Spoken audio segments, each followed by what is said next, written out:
In today's video, I'm going to explain China's economic model, what many call socialism with Chinese characteristics. I'll lay out what the phrase actually means, not as a political slogan, but as a functional economic system. We'll look at how the system is structured, what its architects designed it to achieve, and why it operates so differently from the orthodoxies you may know. Whether Western free market capitalism or the rigid central planning of the Soviet era. This isn't just an academic exercise, it's about understanding the engine of the world's second-largest economy, a model that has rewritten parts of the development playbook and reshaped global trade. The phrase itself gets thrown around constantly.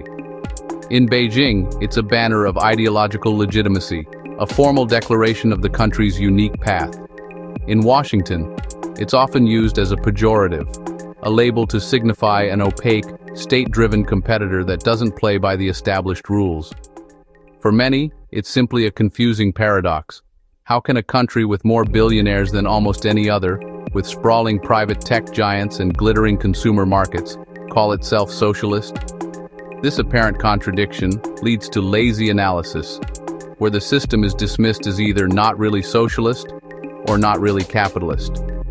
The truth is, it's a coherent system with its own internal logic. But that logic is rarely explained, leaving a vacuum filled with slogans, insults, and profound misunderstanding. To begin, let's be clear about what China is not. China is not a free market economy in the Western sense. The foundational principle of Western liberal economics, descending from Adam Smith, is that the market is a self-regulating mechanism and the state's role should be minimal, to enforce contracts, protect property rights, and then get out of the way. In this model, the invisible hand allocates resources with maximum efficiency. China fundamentally rejects this premise. The Chinese state does not trust the invisible hand to deliver on national priorities like industrial upgrading, technological self-sufficiency, or social stability.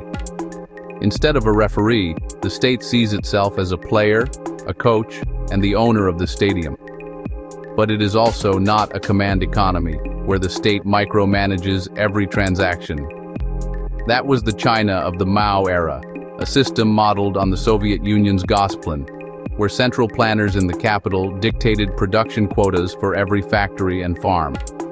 This model proved disastrous, leading to inefficiency, famine, and stagnation. The reforms that began in 1978 were a direct repudiation of that system. Today, the vast majority of prices in China are set by the market. Private companies, not state planners, produce most of the country's GDP. Consumers have immense choice, and entrepreneurs can become spectacularly wealthy. The state does not dictate how many smartphones a company should make or what color they should be. That level of granular control has been abandoned. Instead, China operates a hybrid system, one that uses markets as tools, state power as a coordinating force, and long-term planning as a central organizing principle. This is the core of the model. Let's unpack each part. First, markets are seen as tools, not masters. They are incredibly effective instruments for fostering competition, driving efficiency in production, and satisfying consumer demand. The state allows markets to function freely in sectors it deems non-strategic, like consumer goods, restaurants, and entertainment. But where a market outcome might conflict with a national goal, the state will not hesitate to intervene. The market is a powerful horse, but the state holds the reins, directing it where it wants it to go. Second, state power is the ultimate coordinating force. This is most visible through the commanding heights of the economy, sectors like banking, energy, telecommunications, and defense. These are dominated by massive state-owned enterprises, or SOEs. These firms are not just profit-driven, they are instruments of national policy, tasked with building infrastructure, securing resources, and advancing technology, even when it's not immediately profitable. The state also guides the economy through its control of the financial system, directing credit towards favored industries and away from those it wants to shrink. Finally, long-term planning serves as the system's central organizing principle. This is not the rigid micro-planning of the Soviet era, but a form of strategic guidance. Through its famous 5-year plans, the state sets broad national priorities. Become a leader in artificial intelligence by 2030, or achieve carbon neutrality by 2060. These plans send a powerful signal to the entire economy, to SOEs, private firms, and local governments about where the country is heading and where resources should be allocated. It creates a predictable, long-term investment horizon that is absent in the quarterly report-driven cycles of Western capitalism. Understanding this model matters because China is not a marginal player. Its scale is difficult to comprehend. Measured by purchasing power parity, which adjusts for differences in cost of living, it has been the world's largest economy for nearly a decade. It is the world's largest manufacturer, the largest exporter, and the largest consumer of most major commodities. The decisions made in Beijing ripple across the entire globe, affecting supply chains, commodity prices, and corporate profits from Detroit to Dusseldorf. The results of this system speak for themselves, and they are staggering. Its development path has produced the most rapid and sustained poverty reduction in human history, lifting over 800 million people out of extreme poverty according to World Bank standards. It has reshaped global manufacturing, becoming the world's factory, and in the process, fundamentally altering the balance of economic power that had been in place since the end of World War II. For developing nations, China's success presents a compelling, if controversial, alternative to the Western prescribed path of free markets and liberal democracy. The Beijing Consensus is now discussed as a potential rival to the Washington Consensus. But this model is not without its own immense challenges and contradictions, which we will explore in detail. It has generated massive debt, created significant environmental degradation, and resulted in stark inequalities between coastal cities and the rural interior. The state's heavy hand can stifle innovation in one area while promoting it in another, and the line between state guidance and outright interference is often blurry. Therefore, the real question isn't whether you like China's system. It's not about cheering for it or condemning it. It's about whether you understand it. To engage with China, to compete with it, or to simply coexist with it, we must first see the system for what it is: a complex, evolving, and deeply pragmatic model designed for one purpose: to secure China's prosperity and power in the 21st century. To truly grasp how this system functions today, we have to understand how it was born out of the ashes of the Cultural Revolution and the failures of Maoist economics. Let's start with how China got here. 2 centuries ago, China was one of the world's largest economies. By the early 20th century, it had been devastated by colonial intrusion, war, and internal collapse. When the People's Republic of China was founded in 1949, the country was overwhelmingly rural, extremely poor, and industrially underdeveloped. Life expectancy was under 40 years. Illiteracy was widespread. Industrial capacity was minimal. The early decades focused on basic state building, land reform, public health, education, and industrial foundations. These years laid infrastructure and social capacity, but growth remained limited. By the late 1970s, Chinese leaders reached a critical conclusion. Political sovereignty without economic development would not be sustainable. This is where the reform era begins, not as a rejection of socialism, but as a rethinking of how to build it under conditions of poverty and underdevelopment.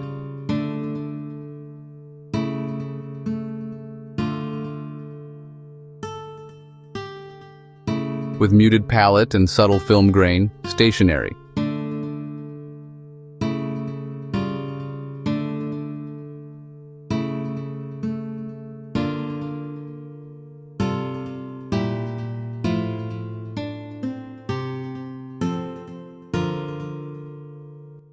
Muted and stationary for transition. The year is 1978. The tumultuous decade of the Cultural Revolution has just ended, leaving China's economy in a state of near paralysis. Decades of rigid central planning had resulted in widespread poverty and technological stagnation. The nation was at a crossroads, facing a critical choice: continue down the path of ideological orthodoxy or risk a radical new direction. It was in this crucible of necessity that a new chapter began.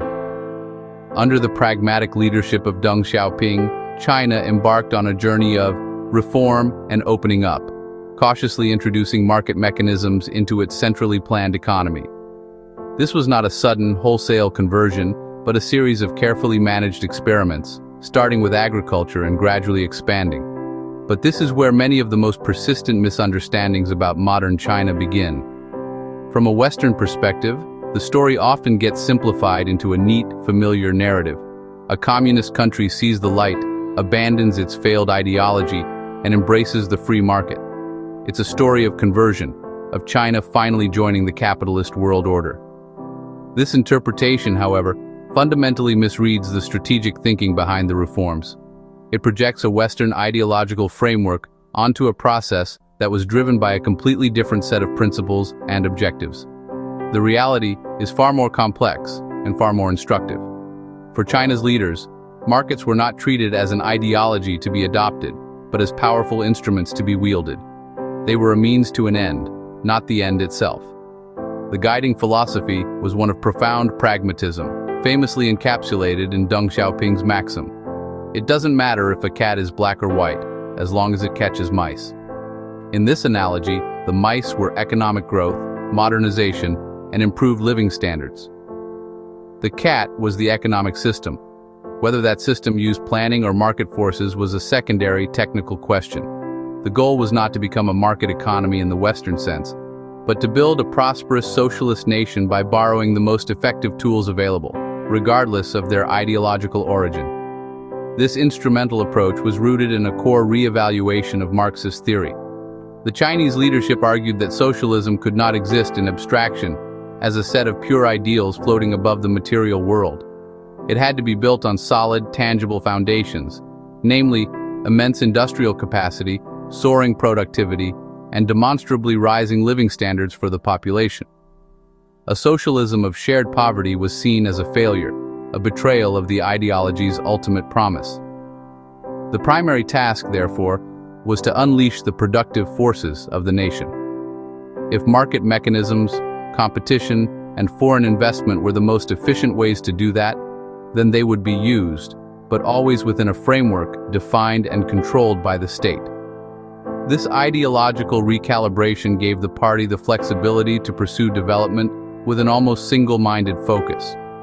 This new doctrine led to the formulation of three core principles that have guided China's development ever since.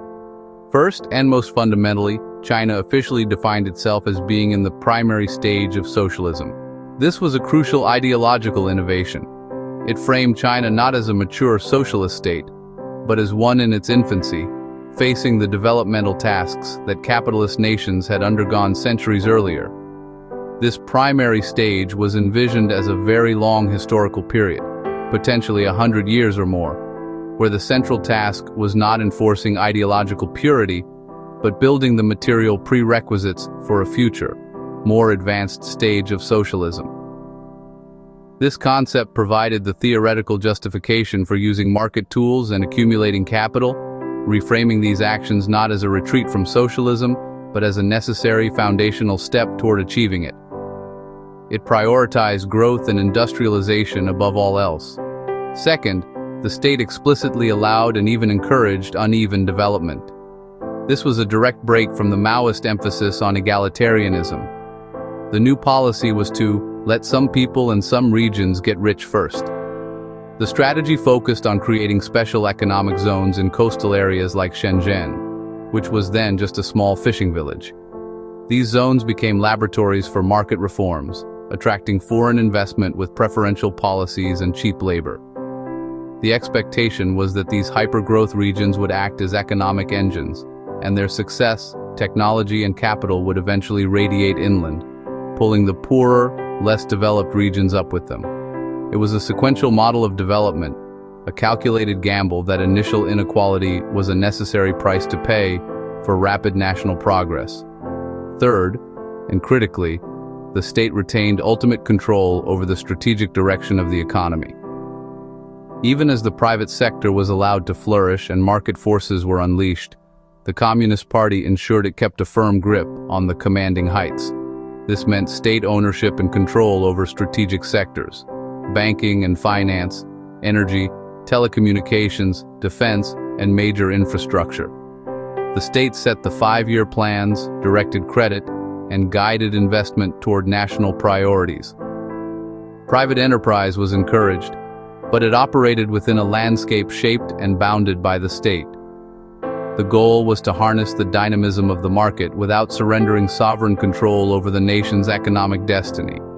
Therefore, the period of reform and opening up was not a retreat of the state, as it is so often portrayed.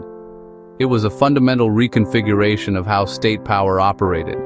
The state shifted from being the direct micromanager of every factory and farm to being the architect, strategist, and ultimate arbiter of the entire economic system. It learned to steer the market, using a new toolkit of regulations, incentives, and industrial policy rather than just command and control. This hybrid model, a powerful directive state guiding a vibrant market economy, is what came to be known as socialism with Chinese characteristics. It is a system designed for one purpose: to accelerate national development and consolidate state power on the path to becoming a prosperous modern nation.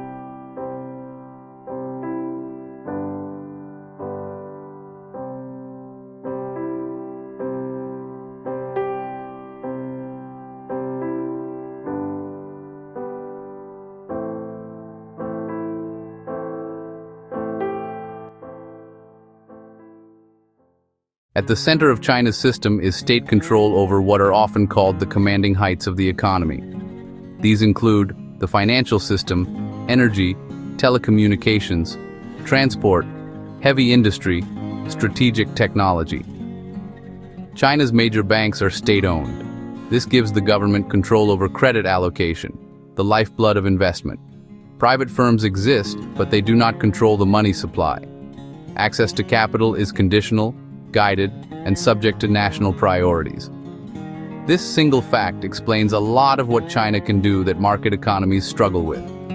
Redirect investment quickly, deflate bubbles deliberately, fund long-term industrial projects, absorb short-term losses for strategic gain. Markets operate, but inside boundaries set by the state.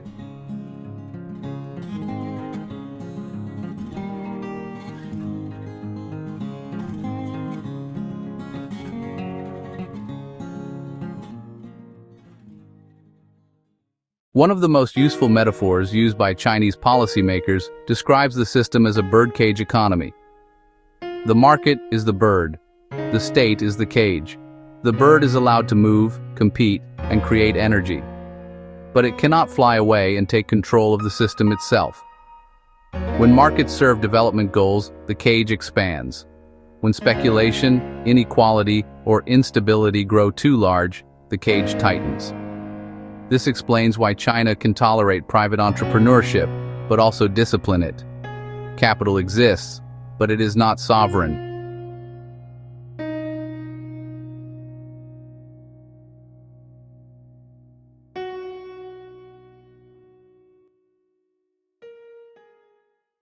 China did not rely on comparative advantage alone. It actively designed its ascent through the global value chain. Early stages focused on low-value manufacturing. Later stages targeted appliances, electronics, automobiles, and advanced machinery. Today, priorities include electric vehicles, batteries, renewable energy, semiconductors, artificial intelligence. This progression was guided by 5-year plans, targeted subsidies, infrastructure investment, and fierce domestic competition. Unlike monopoly-driven systems, China often allows many firms to compete simultaneously, driving down prices and accelerating learning. This is why China dominates global manufacturing output today, not because of cheap labor alone, but because of scale, coordination, and strategic persistence.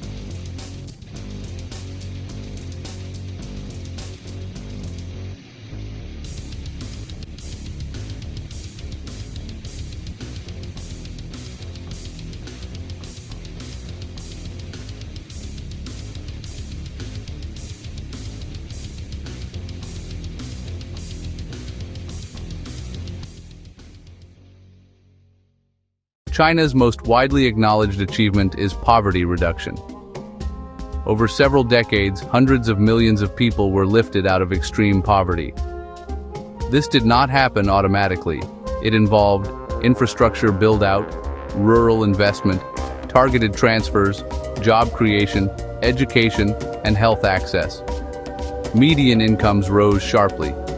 Life expectancy increased to levels comparable with advanced economies.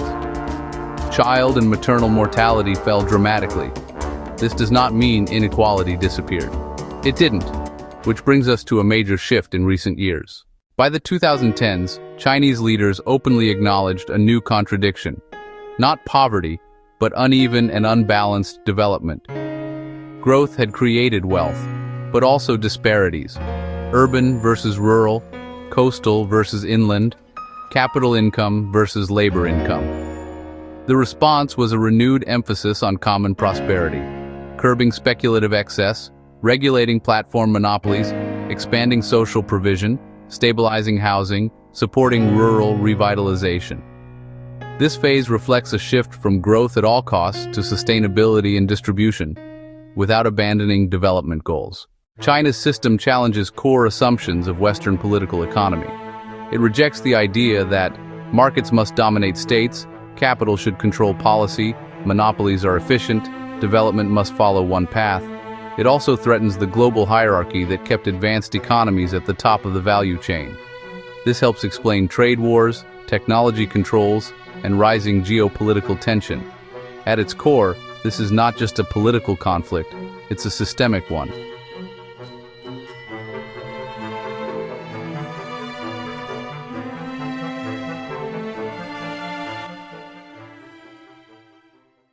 So we arrive at the end of our analysis, but at the beginning of a much larger conversation. What have we truly learned?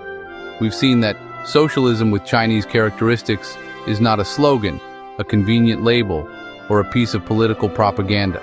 It's a living, breathing, and constantly evolving governing framework. It's a pragmatic philosophy forged in the crucible of a specific history, shaped by immense constraints, and guided by a remarkably consistent long-term strategy. This isn't an ideology picked from a textbook. It's a system that has been built, piece by piece, in response to the monumental task of governing 1/5 of humanity. It carries the scars of the century of humiliation, the radicalism of the Maoist era, and the cautious pragmatism of Deng Xiaoping's reforms. The core constraint has always been scale, how to lift hundreds of millions from poverty without sacrificing national stability. The long-term strategy, from the 4 modernizations to Made in China 2025, has been a relentless pursuit of national rejuvenation, economic sovereignty, and technological self-sufficiency. At its heart, this framework is a complex and often contradictory blend of forces that Western economics textbooks would tell you cannot coexist. It harnesses the immense directive power of the centralized state, using its authority to mobilize resources, set national priorities, and steer the economy through its powerful state-owned enterprises and control over the financial system. Yet, it simultaneously unleashes the ferocious dynamism of market mechanisms. It creates space for private entrepreneurs to build global empires and for intense, cutthroat competition to drive innovation and efficiency in sectors deemed non-strategic. This is the dual engine, top-down, long-term planning, exemplified by the 5-year plans that build ghost cities into metropolises, coexisting with the bottom-up, chaotic energy of market forces. And crucially, it maintains the discipline of capital. Unlike in many Western economies where finance has become the master, in China, the state retains the upper hand. It asserts its right to channel investment toward productive industries, curb what it deems speculative excess, and ensure that capital, ultimately, serves the national interest, not the other way around. The results of this hybrid model have been nothing short of extraordinary, representing the single largest and fastest poverty reduction story in human history. The physical transformation of the country, the infrastructure, the cities, the technological capacity, is unprecedented. But this success has generated its own profound and real contradictions. The very model that lifted millions from poverty also created staggering levels of inequality. The industrial engine that powered its growth also produced an environmental crisis of immense proportions. The emphasis on social stability and state control has led to a vast surveillance apparatus and the suppression of dissent. And the debt-fueled infrastructure boom that built the modern China now hangs over its economy, a potential source of future crisis. You don't have to endorse this system. You don't have to admire its methods or agree with its political values. But in the 21st century, you cannot understand the modern world, the global economy, or the future of geopolitics without grappling with it honestly. To dismiss it as a simple authoritarian anomaly is to willfully ignore one of the most significant economic and political experiments in modern history. And that brings us to a critical point of comparison. If you found this exploration of China's model useful, perhaps in the next video we can look at the flip side of the coin. The challenges facing the Western economic model. We can investigate why the Anglo-American consensus seems to be struggling with chronic industrial decline, the hollowing out of its manufacturing base, and the seemingly unstoppable rise of financialization, where making money from money has replaced making actual things. We can explore the roots of its political paralysis, where deep polarization and short-term election cycles often prevent the kind of long-term strategic planning we see in China. If this video helped clarify the complexities of China's system, please hit the like button. It tells us to make more content like this. Be sure to subscribe to Dr. Dan's channel for more deep dives into the economics, geopolitics, and hidden power structures that are shaping our global order. Now I want to leave you with a final, open question. Thinking about everything we've discussed, the state control, the market dynamism, the debt, the demographic pressures, let me know your thoughts in the comments. Is China's system a sustainable model for the long term, a new paradigm for development? Or is it facing internal and external limits that its leadership and the West currently underestimate? I look forward to reading your perspectives. See you next time.